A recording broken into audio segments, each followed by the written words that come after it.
It's time for the Your Personal Bank Show with Ference Toth, financial literacy educator and speaker, entrepreneur, and chairman of the board of A Bank in Formation. Take charge of your financial future with your personal bank. Now here's Ference Toth. Welcome to the Your Personal Bank Show. And you know what? There's just been so much going on these last few weeks. You know, with the new administration, we were just talking a lot about a lot of political stuff that's been happening that affects the economy, affects our money, affects everything. And, of course, now we've got other things happening with the big GameStop stories and Wall Street and all these kinds of things going on. So we got an awful lot of stuff to cover today, so strap on your seatbelts. So first thing I think I want to jump in with, talk about is, and again, it's kind of the focus of this show, Your Personal Bank. I mean, I share with people how to take control of their money, how to reduce taxes, how to have your money grow consistently, how to have access to funds for both emergencies and opportunities. And again, in essence, how to build wealth over time. I mean, that's really what it's about. And so much of these economic things, so much of these political things affecting the economy have come up. We just had to talk about it. And so I wanted to touch on a couple of things that are the new administration has done that, you know, frankly, are kneecapping our economy going forward. The first one, I mean, Biden's first day in office, I find this ironic how when he was running for office as a candidate, he said, you know, I mean, he wouldn't ban fracking, and he wouldn't do this, wouldn't do that. And the very first day, shuts down the Keystone Pipeline. 11,000 jobs gone with a stroke of a pen. He also shut down the border wall at the same time, same day. I don't know how many jobs were involved with that, but my guess is something similar. So if you think about this a minute, President Biden killed about probably somewhere around 20,000 jobs in the first day in office. Now, that may not sound like a big deal, but these were, for the most part, good paying jobs. Most of them union jobs. Ironically, historically, most union workers have voted Democrat, so that's kind of an interesting note. But the reason why this is so important is it's not only the actual result, but it's the symbolic nature of it. I mean, these are the very first actions on the very first day.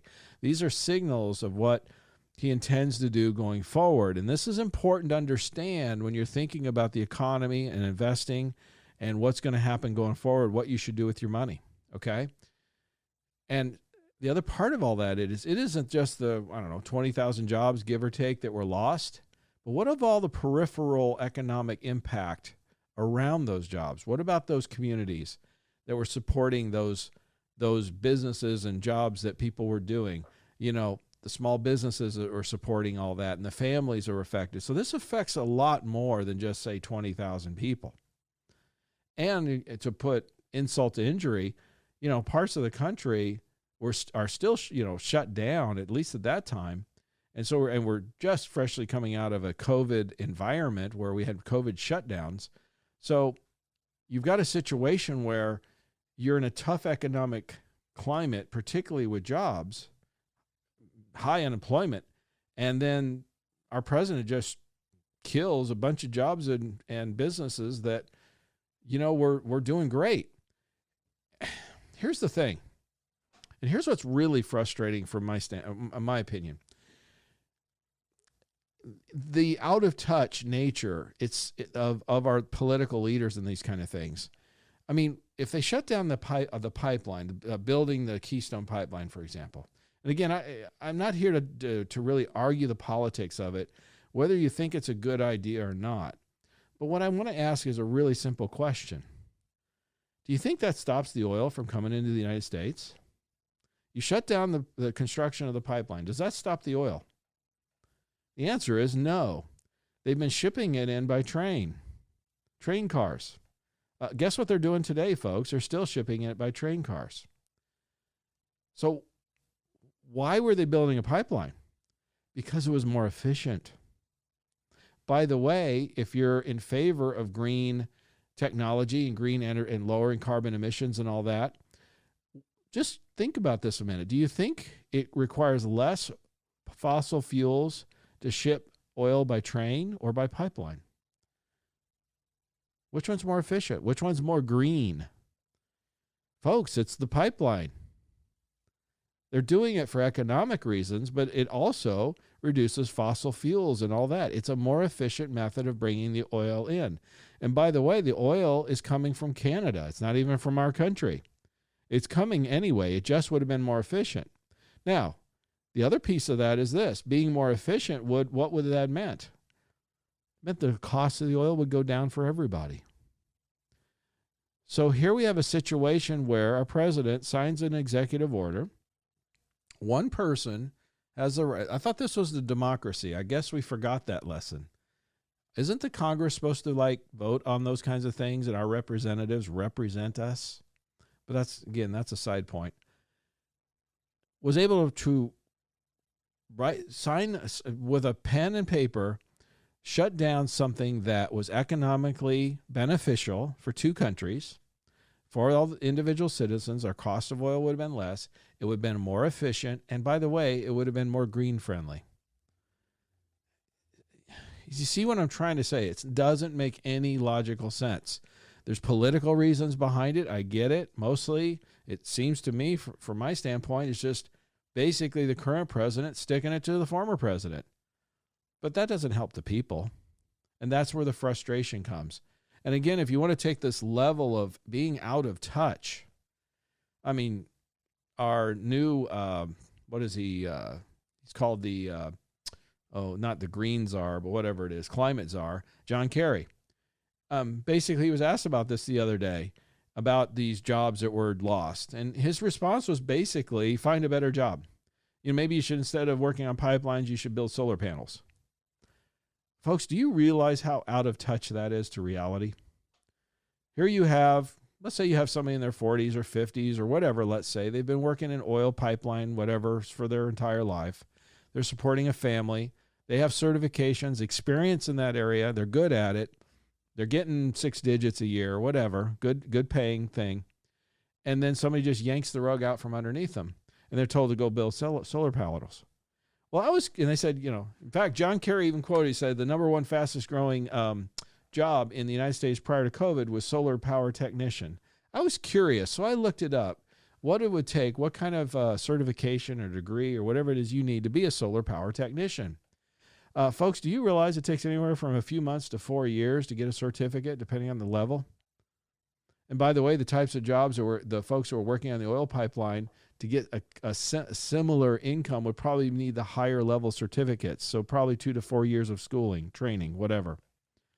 So now you're telling a family, maybe you have the primary breadwinner who's he's working on the pipeline. Hey, your job's gone. You just lost your $60,000, $80,000, $100,000 a year job. Oh, now we're in a really tough economic climate for high unemployment, but go take 2 or 3, 4 years off, go back to school, get some education to build solar panels, and then hopefully you'll be qualified and certified to get a similar job then. What's that family supposed to do in the meantime? Do we understand how out of touch that is? And that's the kind of government, leadership that we have right now. And that's why you see the things happening why the frustration level is where it's at. Folks, this is bigger than just a president or a political party. It's about people not just getting tired of not being listened to. Okay? And they're just sick and tired of being sick and tired. Folks, this is going to have major economic impacts, in my opinion. I can't even predict what all those are going to be. But I think we're in a revolution of sorts as we stand. We're in a revolution of ideas. We're a split country in terms of what we think the direction we should go. And like Abraham Lincoln himself stated, a house divided against itself cannot stand. There is a battle going on. This affects our freedoms. This affects our pocketbook. This affects our tax rates we're going to see going forward. All these kind of things. It affects your ability to put money away for the future. So the one point I share with people all the time is this. Look, with uncertainty, you need to make sure you've diversified. With uncertainty, you need to make sure you have another bucket of money that has some guarantees. With uncertainty in tax rates going forward, your tax liability, uncertain what you're going to be, you need to have a tax-free bucket. Your personal bank does all those things. I don't know that this show, I'm going to spend a lot of time sharing how your personal bank really works. In fact, if you haven't, if you missed it, I'm going to encourage you to go to yourpersonalbank.com, our website, and listen to any of the previously recorded shows. They all have topics talking about different various things. Several of them have specifics on how your personal bank works. But the bottom line is you're taking control of your money. You're taking control of your future. You're reducing your future tax liability. You're making sure there's going to be money for you down the road. And by the way, by setting up the funds in a high cash value policy, then accessing them through a bank line of credit, and you get to keep the difference, you actually have more money in your pocket. And your money lasts longer, and you earn interest on that positive arbitrage on money you spent. Yes, I said that. You can earn interest on money you spend. Now, that's game-changing. That's revolutionary. That will give you more money to spend. You'll have more to live on. And do you think that just might be a little bit important going forward? Especially if you consider, what is the future going to look like? What kind of government situation are we going to have? What kind of tax rates are we going to see? What kind of freedoms are we going to have? What abilities of what type, folks, do you understand that who created the IRA and 401k? So many people are invested in that for retirement. Well, the answer is Congress. Now, if Congress wanted to change the rules on our 401ks and IRAs, could they? And the answer is absolutely. Just takes a majority vote. Is Congress and a lot of people in Congress today looking at making changes to our country and where the way things are going? And the answer is absolutely. I'm not saying that they're going to. I don't know. What I am saying is I don't know, and no one knows. So diversification, getting it out of the control of the government programs, for example, the IRA, 401k system, at least some of your money, just makes sense from a safety and diversification standpoint. So as always, contact me at yourpersonalbank.com for more information. Stay tuned because we're going to talk about this further in the next segment. For more information on Your Personal Bank, feel free to contact Ference at yourpersonalbank.com.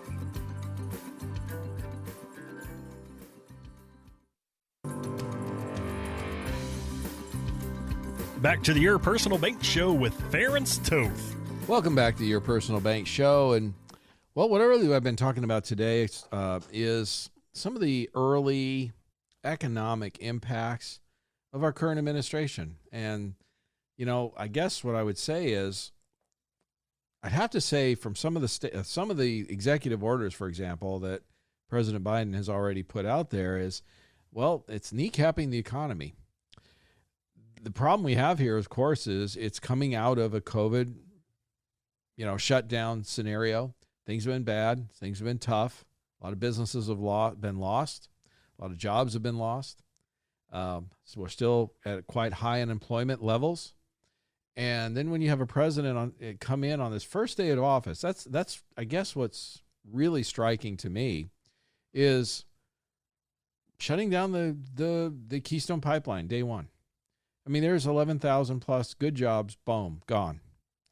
And it's in my opinion, no benefit, just more of a political spiteful act, frankly, because it's not like they're going to stop the oil. It's coming anyway. It's coming by train. It's just the pipeline's more efficient. That's all. And then lower prices. And by the way, it's more efficient from a carbon standpoint. So it's more efficient financially. It's more efficient from a green standpoint. What's the problem? In fact, it should be a benefit. There should be no argument about it. But of course, it became political for some reason. And of course, it hurts people. And there's other steps he's taken. Here's another one that's really, I find, kind of galling. How's that? They're really making a push now for this $15 minimum wage nationally. Okay. Well, if somebody's making less than $15 an hour, on the surface, that's going to sound great. Okay. But the problem is statistics show that most people who are earning those $15 an hour jobs or less are typically like your high school or college students who are working part-time mostly, a lot of times living at home or at school, and they're supplementing their income a little bit. And it's not like there's a family trying to live on that kind of income. That's pretty rare. And that's the statistics bear that out. So the problem is when you artificially force business to pay a certain wage higher than the market will bear, let's say, what ends up happening? Is the business just going to pay the wage? No, they're going to reduce the jobs or reduce the hours, aren't they?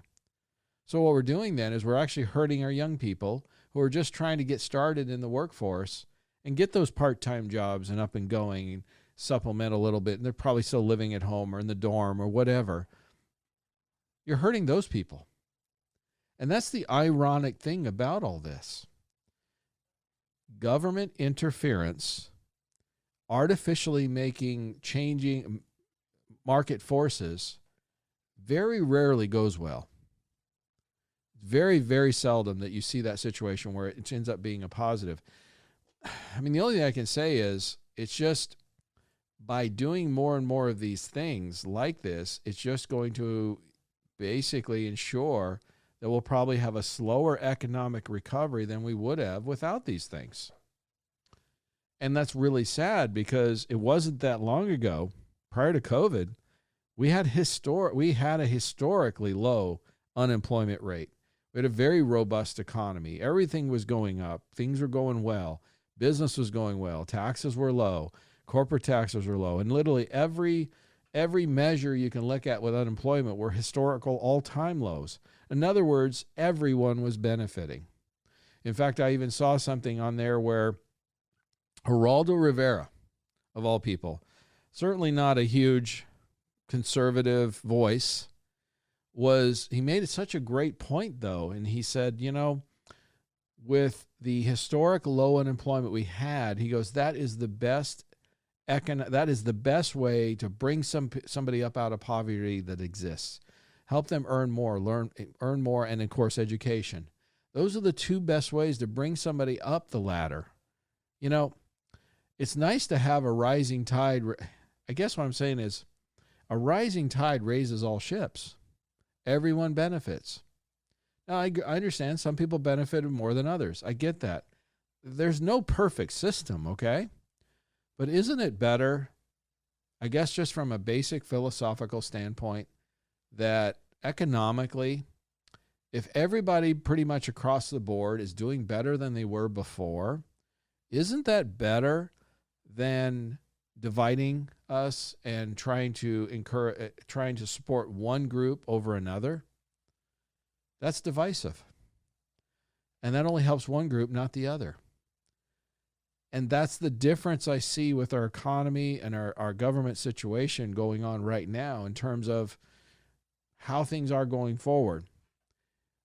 I'm saddened by it because there really truly was some historic things going on, particularly with unemployment and opportunity zones and things like that. In fact, I was involved with some of those. Of course, all that's gone, pretty much is on the wayside now. But we were involved with the bank. We were talking to some different people about opportunity zones, doing some commercial development and things like that in some areas that were historically undervalued or underappreciated or had struggled historically. And we were seeing a lot of great positive things happening that would have continued to benefit a lot of folks even more than they were already. So again, it's that rising tide raising all ships, and it's kind of sad to see that kind of go by the wayside. We're going to have some, we've had we're going to have a lot of pent-up demand. I don't think there's any argument there.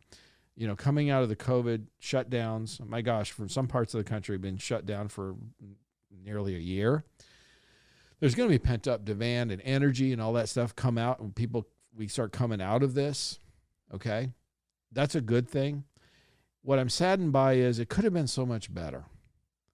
But instead, our leadership has decided to, interestingly, make climate change or make climate a crisis, which is, again, something that is happening very slowly over a very long period of time, versus current economic situations for people that were hurt, particularly like through COVID.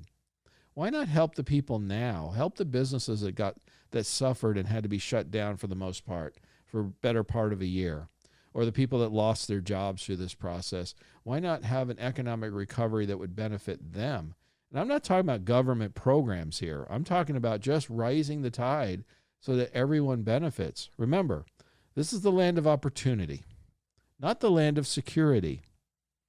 And I think that's something a lot of people have forgotten, but I'm hoping that we come back to our senses and recognize those things. There's going to be opportunities, though, going forward, particularly in investing and various things like that. I'm going to encourage you to stay tuned because as we go through these things, there's going to be things that are come up. And one of the things I always point out to folks is, let's say you're in the markets, the stock markets or whatever, and you're fully invested there, pretty most, if not all of your funds. When the market goes up, of course, so you feel good, you're winning. When it goes down, not so fun, but it's part of the process. The problem is people always say, well, when you buy on the dips, what I see often happen so often for people is, well, because they're mostly, if not fully invested they don't have any extra money to buy on the dip. They're all in. All the chips are in. You know what I'm trying to say? Or most of them. So the value of everything dropped. They don't have the extra funds to take advantage of that. I'm going to encourage you to stay tuned in the next segment because I'm going to talk to you about a solution on how you can resolve that. For more information on Your Personal Bank, feel free to contact Ference at yourpersonalbank.com.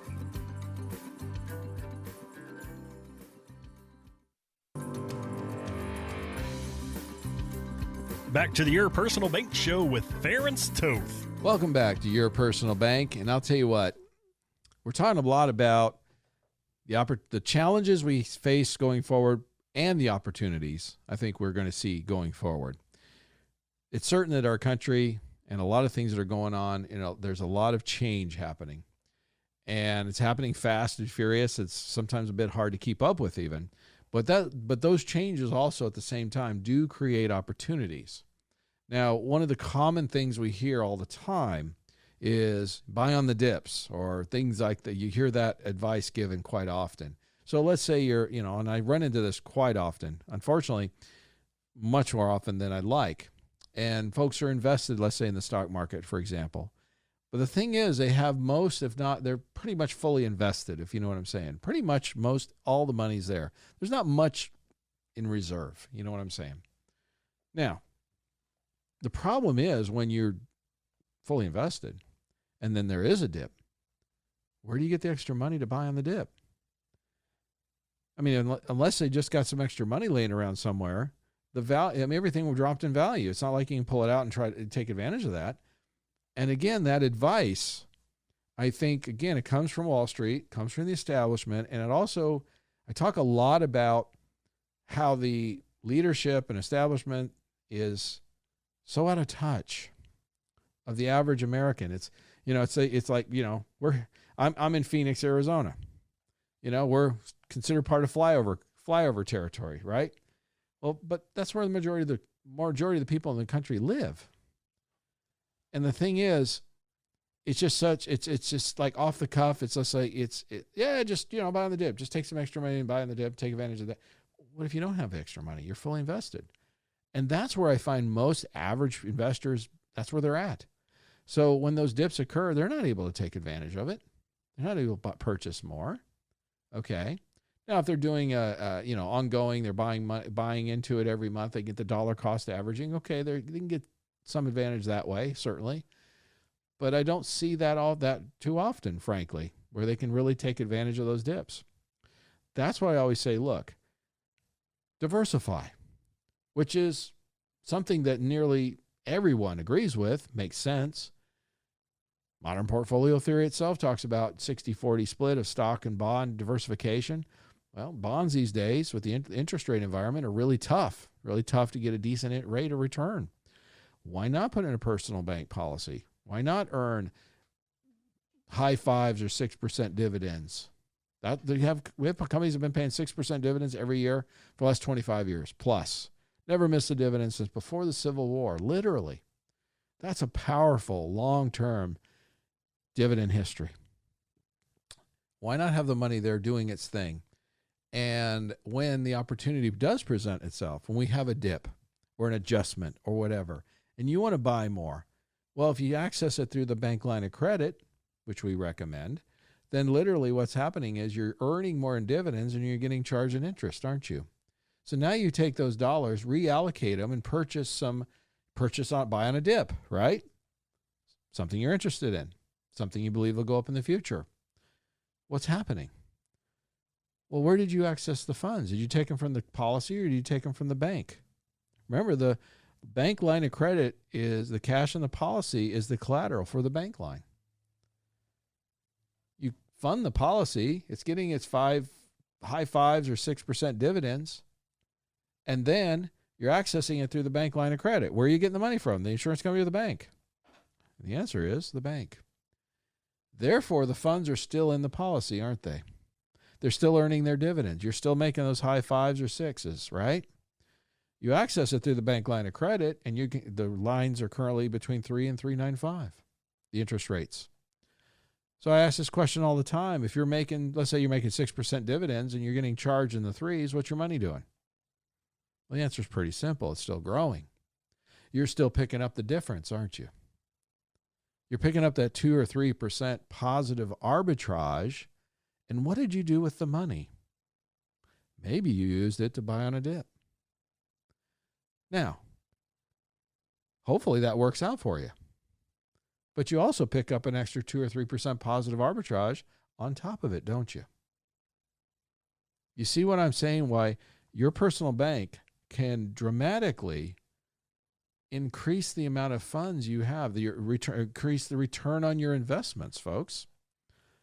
Because you're getting an extra, it's an icing on the cake. This isn't, should I do this or should I do that?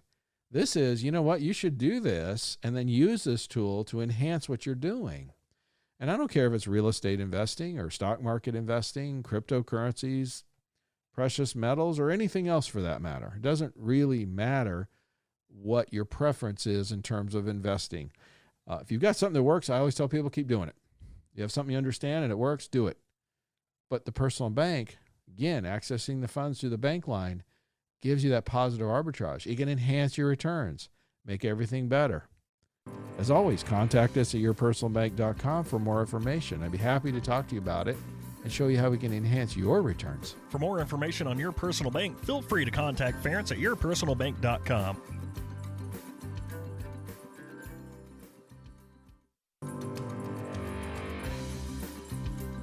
Back to the Your Personal Bank Show with Ference Toth. All right. We're rounding third. Welcome back to Your Personal Bank Show. We're going to wrap up today, but you know, this past week has been, past several weeks, frankly, it's been pretty crazy, frankly. We've seen a lot of changes, dramatic changes politically. We're seeing stuff happen in the stock market. Some historic type things have been happening. And the thing is, it really is, a lot of people say, 2020, I even said that many times myself. After a while, my gosh, just nothing would surprise me anymore. You know what I'm saying? It's just like, oh my God. So stuff, it's kind of rolled right into 21.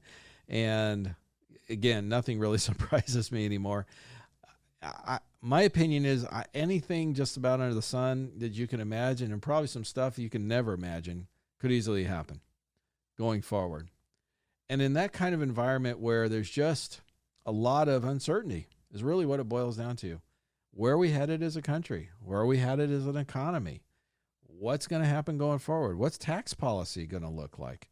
I mean, all those kinds of things. And unfortunately, because of priorities with administrative federal government priorities, there's going to be some sectors, some industries that are going to win, do well, and others that are going to suffer. And I hate to see when our government makes influences and picks winners and losers. I don't think they have any place. I don't think they should be in that position. They should do everything they could to avoid that. Of course, they do the opposite many times. But the reality is there's going to be winners and losers. And where do you go? Where do you go to look at that? Well, everybody's got different ideas on that. There's some that are pretty common. I think it's pretty obvious general knowledge that, oil and gas is probably going to struggle in this administration. I mean, shutting out the Keystone Pipeline was a real good indicator, right? Green energy. I mean, they're consistently talking about that being a priority. So companies that support that arena are probably going to have better success. But the thing is, we don't really know what the end result's going to be. So that's why having that diversification, like I say, have the personal bank, use that as a tool to diversify, reduce your taxes, to have access to funds for those opportunities when they come about, okay? When you see those. That can enhance your results. It also can kind of smooth out the edges, if you know what I'm saying, of the ups and downs. It's part of the reason why the modern portfolio theory is what it is, why it recommends as a general rule of thumb 60% stocks, 40% bonds. That can vary depending on somebody's age and risk tolerance. But the reason it's recommended that way, and it's been proven to work for the past, 60 or 70 years, is it smooths out those ups and downs and those edges over a period of time. So nobody ever said, by the way, the 40% had to be bonds. Basically, you need something that has some guarantees or safety or less volatility, and you need something that can generate some interest, some consistency with interest. Well, frankly, Your Personal Bank does that. I mean, I've said this repeatedly. And it's funny, I've said this so many times and shared this with so many people. I find it kind of humorous that people are still surprised that there's companies that have been paying 6% dividends even today and have been paying it for the last 25 plus years and have never missed a dividend since before the Civil War. I mean, I don't know of a better dividend track record of any kind of anything. That's the best that I'm aware of, exists anywhere. And when I share that, people are like, wow, and I'll show you, I show the charts. I share that with people. When you contact me, yourpersonalbank.com, I'll be happy to share with you and show you the top dividend paying companies over the last 25 plus years. We'll show you the actual rates they've been paying. My point is simple, is when people are surprised by that, I'm still shocked by that, because it's not like the information hasn't been out there. It is. It's maybe not trumpeted from the rooftops, but the information's out there. It's not new. This has been going on for a long time. So check it out. And then, like I said, we take this whole thing to a different level. Remember, we're not setting up an insurance policy. This is the other thing I get. I get this all the time. Well, I don't want a complicated insurance policy, or the cost of insurance is high, or any of these kinds of things. And as I share with folks all the time, it's this. You think of it as terms of a teeter-totter. What you're talking about is what the traditional use of life insurance is for most people. It's you're maximizing death benefit protection. You're paying the least amount to get the most death benefit, right? So you have your cash on one side and your death benefit on the other, the teeter-totter. And again, you're trying to maximize that death benefit. That's how most people view and use life insurance. But, folks, that's not how banks use it. It's not how a lot of corporations use it, or wealthy families and things like that. Just like this whole short sale situation where it's limited to high net worth individuals typically, and there's a lot of frustration, with the whole GameStop thing that's happened and everything else.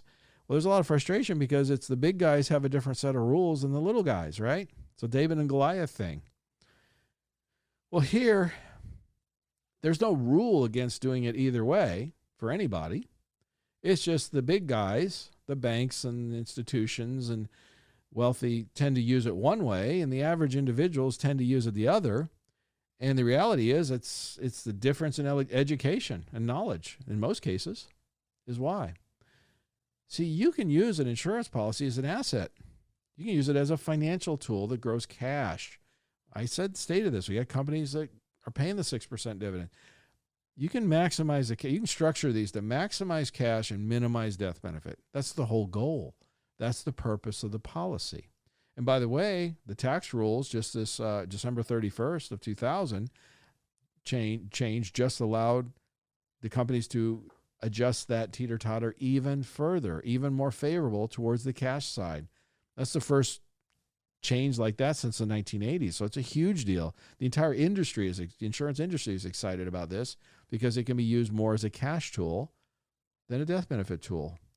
Because the wealthier folks, individuals and businesses and banks and such have known that for decades and decades. One of my primary goals of doing this show is as simple as this, is to help educate the average individual to understand you can too. You can structure a policy this way also to maximize cash growth, minimize taxes, maximize liquidity. You can have access of upwards of 85% of your money, usually 50 to 85% of your money day one. And oh, by the way, don't forget, when we bring in the bank line of credit, we're now creating a positive arbitrage situation. In other words, when you do access the funds, when you use it, spend it, whatever, you're not spending all your money, it's gone forever. You're actually still earning interest on those dollars and you're earning a higher interest than you're getting charged. Because again, where are you taking the money from? Are you taking it from the insurance company or the bank? And the answer is the bank. Therefore, the funds are still at the insurance company and still earning dividends, aren't they? And because we structured it like that teeter-totter I was sharing earlier, we structured it to maximize cash and minimize death benefit. It's the complete opposite of how most people view and use life insurance, how they operate with it. Flip it on a dime, put everything in, completely reverse it. What does this do? It gives you a pool of money that's growing consistently on a regular basis that you have access and liquidity to. You have guarantees and safety. You've got tax benefits. What can you do with the money? And the answer is anything you want. You don't have to be tied up in the IRA, 401k, retirement planning world with all the rules involved with that our federal government implements. I mean, I talk to younger people, for example, about IRAs and 401ks, and when I explain to them you can't access the funds till you're 59 and a half without a penalty, that's pretty depressing. For some of them, that's decades and decades. That's a long time, folks, to put money forward when you may have uncertainties that you may have needs of those funds at some point, right? For folks that are not so young, we all know you at a traditional IRA or 401k, you got to pay taxes on the funds when you access it.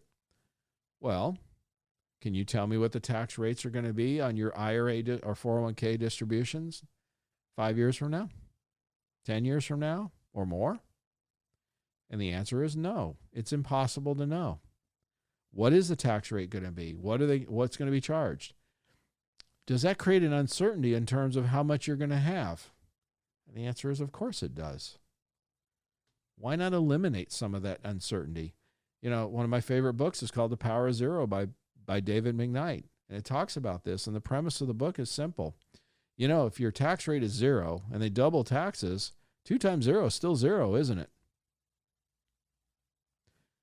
Does it make more sense to have an uncertain tax rate on your retirement account in the future or have a 0 rate? I mean, that's a pretty easy question to answer, isn't it? Or at least have some, I mean, if you've already done the IRAs and 401ks, you got a chunk there, why not set up a separate second bucket that is tax-free? Does that open up options for you now where you could choose each year how much you pulled from each bucket, therefore, in essence, choosing how much tax you're going to get charged? You can decide how much taxes you pay by structuring it this way and building these 2 separate buckets, a taxable and a tax-free bucket, let's say. You see, do you want to be under the government system and their rules and whatever those may be? And, you know, do rules ever change in the future? We've seen a lot of rules change this year already with the new administration. Will they change in the future? I think it's pretty obvious. And what are those changes going to be? The answer is we don't know. Most likely there's going to be changes, but we don't really know what the results of those are going to be and how it's going to affect us, do we? What if I just choose to say, you know what? I don't want to play that game. I don't want to be in that system anymore. I just want to check out and move to a tax-free option. Can you do that? Yes. Contact me at yourpersonalbank.com. How do you do it? Well, the answer is it depends. It depends on what you have, where you're allocated, what your age is, and all kinds of in your current tax bracket. There's a lot of factors involved. Can it be done? Absolutely. Just depends on your situation. So that's why I can't give you a blanket statement on how it's done. Everybody's different, right? But I'd be happy to talk to you about it and see if this is something that makes some sense for you. Now, is this for everyone? No, probably not. But what I have found in my personal experience, and been doing this over 20 years, by the way, is it benefits most people, a vast majority, okay, in many different ways. So this I'll promise you, I won't waste your time. If you reach out to me, contact me, yourpersonalbank.com, you want some more information, I'll be happy to send it. If you want to set up time to chat briefly or whatever, I'd be happy to talk to you.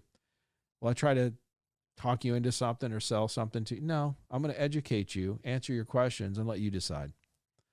That's how I've operated for over 20 years. I have lots of clients. I have plenty of clients. I'm plenty busy. I do the radio show primarily because, one, I want to get the education out there because I feel like there's a severe lack of education. Again, I see it all the time. When I tell people, there's insurance companies that have been paying 6% dividends the last 25 years, and people are shocked. That tells me there's a lack of education. I see it every day. Two, frankly, I enjoy it. I enjoy sharing and educating people. And I guess third, when I'm able to make a difference, a positive difference in somebody's life, I mean a real difference, not just, hey, we're going to put some money here and do this and invest there and see what's going to happen. And no, I'm talking about making a significant positive difference in their financial future. I get excited by that. That's what motivates me. That's where my passion is. So I encourage you to contact me at yourpersonalbank.com and stay tuned to our show. You will not regret it. Listen Tuesday at noon and Thursdays at 1 for more information on Your Personal Bank. Contact Ference at yourpersonalbank.com. This show is designed to provide accurate and authoritative information. The presenter and guest on this program do not engage in legal, accounting, or tax advice. Professional advice regarding your situation should be sought if required. Products and riders may have limitations and may not be available in all states. Excessive unpaid loans may affect performance. Distributions may become taxable if not managed properly. Replacements may not be suitable for everyone. There may be charges when replacing coverage. Compare when considering a replacement. Dividend rates and baseline of credit rates may change. Contact yourpersonalbank.com for current rates.